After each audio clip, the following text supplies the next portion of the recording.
Hey, Altai Trapper here. Hope everybody's having a great Good Friday. Wanted to take a second to address some of the heat I've gotten lately.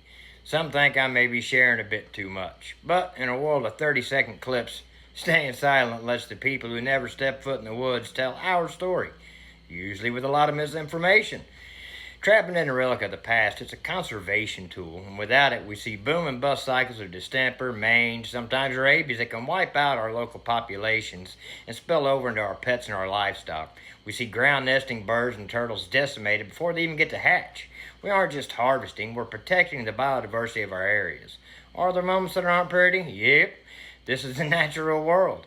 I know talking about things like pullouts and non-targets makes some people nervous, but hiding them makes us look like we have something to feel guilty about.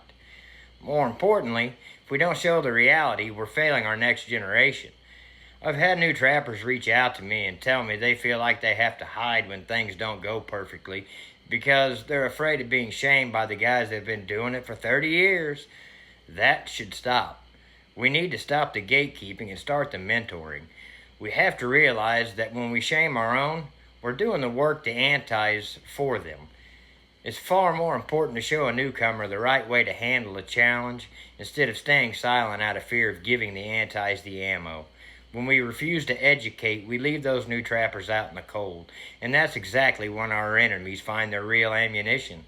If a trapper starts out and only sees perfection all the time, they're going to feel like a failure the first time something goes wrong. We need to show them that mistakes aren't the end of the road or something to hide. They're the beginning of a lesson.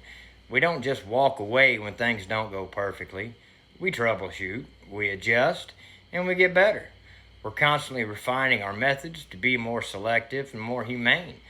Being a good trapper isn't about being perfect. It's about accountability. Shaming only breeds secrecy, and secrecy is what the antis like to use against us. I want to take their power away by being the one to define our ethics and standards. If we stay in the shadows out of fear, we let them define us.